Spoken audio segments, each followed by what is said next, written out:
Yo tout le monde, c'est NecronHDX. Aujourd'hui, un nouveau tuto sur Cinema 4D. On va essayer de reproduire un effet de pulvérisation de texte. Donc comme ceci, vous avez votre texte qui explose en fines particules et votre chaîne qui apparaît après, par exemple. Moi, je vais surtout vous apprendre à faire l'effet de pulvérisation aujourd'hui. Cet effet-là, hop, voilà, quand votre texte il explose. Voilà, on va surtout apprendre à faire ça avec les ombres et tout ce qui va avec. Voilà, donc direction Cinema 4D. Hop là.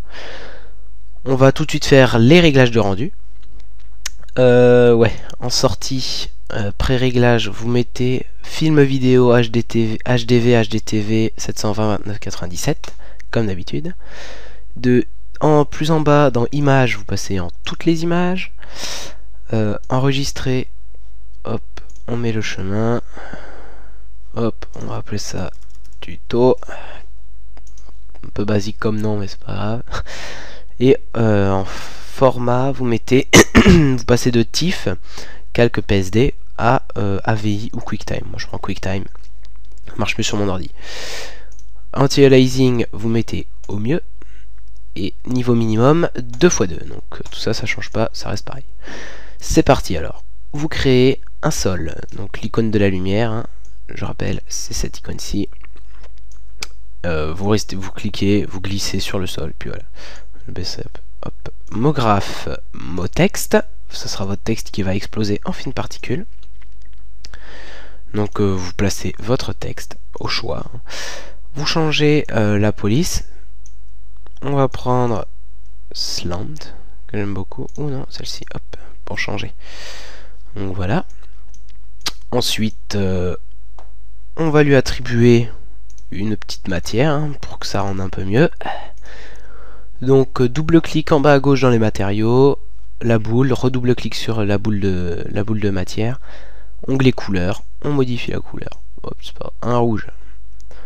Moi je vire la spécularité, un peu de réflexion, on passe ça à 30%. Après tout ça, c'est à vous de voir comment vous aimez les réglages sur les matières, hein. Vous faites comme vous voulez, ça n'a aucun rapport après avec le reste du tuto. Donc voilà. Ensuite, vous allez en haut à gauche dans Objet et vous créez un objet neutre. Voilà, un objet neutre. À l'intérieur, on va glisser une explosion. Donc vous avez sur le petit logo bleu là, l'incurvation, si vous avez vu mon premier tuto. Donc vous allez dessus et vous prenez une explosion, pas une explosion FX, attention, bien une explosion, hein, c'est le logo de la bombe. Hein. Vous glissez l'explosion dans l'objet neutre. Vous glissez aussi votre objet de texte dans l'objet neutre. Voilà, donc là vous dites il se passe rien, tout c'est normal. Vous cliquez sur votre explosion, dans l'onglet objet, vous avez l'intensité qui est à 0%. On va la passer à 30% et on peut voir l'effet là, c'est pas très beau, ça fait des rectangles, des traits, des barres, c'est pas très, c'est moche quoi. Donc je vais laisser ça à 30% pour l'instant, après on fera l'animation, mais je vais laisser ça à 30% pour voir, pour vous montrer l'évolution de la chose au fur et à mesure qu'on modifie les trucs. Donc vous allez sur votre mot texte, objet texte, dans l'onglet objet, sous la profondeur vous avez la subdivision qui est en 1, vous la passez en 4. Donc déjà on voit plus de particules. Interpolation, vous descendez votre barre sur le côté, vous allez à interpolation qui est sur adaptative, vous la passez en uniforme. Voilà, on a encore un changement. En point intermédiaire qui est sur 8, on passe à 50. Voilà. Alors faites bien attention, vos processeurs risquent de mettre un certain temps parce que ça crée beaucoup de matière en 3D, c'est assez lourd. Vous allez sur l'onglet couvercle. Alors attention, faut bien remonter la barre hein, pour pouvoir changer tous les couvercles et pas les autres. Mais ouais, faut bien remonter la barre. Hein. Donc couvercle arrondi début, couvercle et biseau, fin, couvercle et biseau, comme d'habitude. Hein. Vous descendez. En type, vous avez N-Gones et vous passez en triangle. Voilà. Là, on a l'effet qui se crée vraiment. Là, on a vu quand même le changement depuis le début avec les gros rectangles et les petites barres. Là, on a vraiment des petites particules. Sympa. Mais on va encore améliorer. Sous le type que vous avez modifié en triangle, vous avez grille de découpe. Vous cochez. Et en largeur qui est dans 10 cm, vous la passez en 1 cm. C'est comme si vous aviez une passoire avec des trous de 1 cm et que ça coupait tous les morceaux qui passaient. Et voilà. Vous avez vraiment là l'effet de pulvérisation. Donc voilà. Maintenant, on va se faire notre animation. Excusez-moi. Notre animation, donc je reclique sur l'explosion, je repasse à 0%. Voilà. On va créer une matière pour le sol. Voilà, donc double clic dans les matériaux, comme d'habitude. Hop, un petit blanc avec une petite réflexion à 10%, histoire de... Voilà. Une lumière, donc le logo de la lumière, un clic, ça crée la lumière. Scroll arrière, toujours pour placer la lumière, faites des scrolls arrière. Voilà. Vous allez dans l'onglet ombre, on va être déjà sélectionné. Ombre, vous cliquez sur masque d'ombre, ombre diffuse. Et en densité qui est sur 100%, vous la passez en 70, voire 80. Mais ça, en fait, ça permet de ne pas avoir un contour net sur l'ombre. Ça permet d'avoir un léger dégradé sur la fin. Et ça fait plus naturel hein, quand même. Donc voilà. Donc vous avez votre lumière, votre texte et votre sol. Maintenant, on passe à l'animation de l'explosion. Donc dans la timeline, on va pas laisser 90 images, c'est pas assez long. Enfin, si vous aimez les intros de 30 secondes, mais enfin, de 3 secondes, pardon.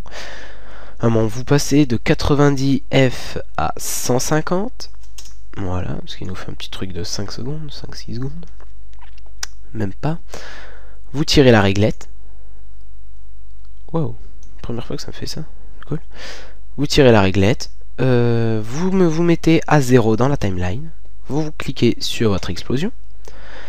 Et dans intensité, vous avez 0%, ce qui est normal. Vous cliquez, vous faites... ah non, attendez.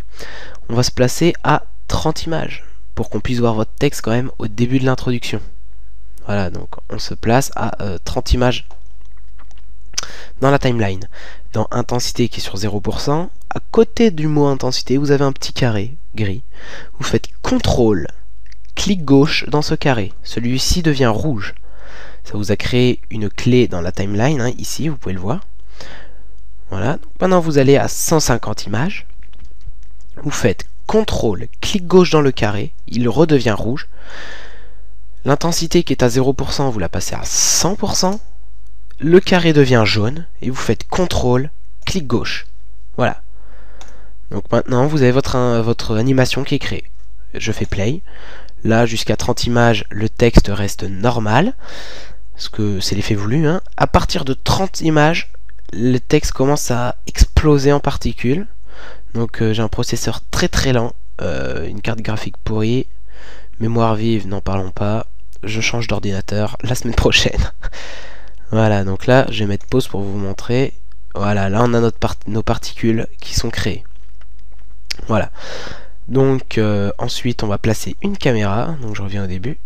Hop, je me déplace. Un petit zoom. Sur l'objet neutre à gauche vous avez un petit moins. Vous pouvez cliquer sur le moins pour réduire. Et puis voilà, ça fait mieux. Alors. Voilà, hop. Vous allez sur le logo de la lumière. Vous restez cliqué et vous glissez sur caméra. Hop. Voilà. Caméra, vous cliquez en haut à droite sur le petit truc noir, là, le petit carré noir. En fait, ça permet d'avoir la caméra, votre vue, c'est la vue de la caméra, en fait. Voilà, donc je vais pas faire un truc où ça bouge et tout, je vais rester fixe. Voilà, donc je vais rester comme ça. Et voilà. Et ben voilà, ensuite hein, c'est terminé. On est parti donc pour le rendu. Et voilà. Donc si vous avez quoi que ce soit à me demander, n'hésitez pas, hein, toujours les mêmes adresses mail. necronhd@gmail.com, fayagaming@gmail.com, les MP par YouTube, hein, toujours. Les commentaires si vous avez quelques questions.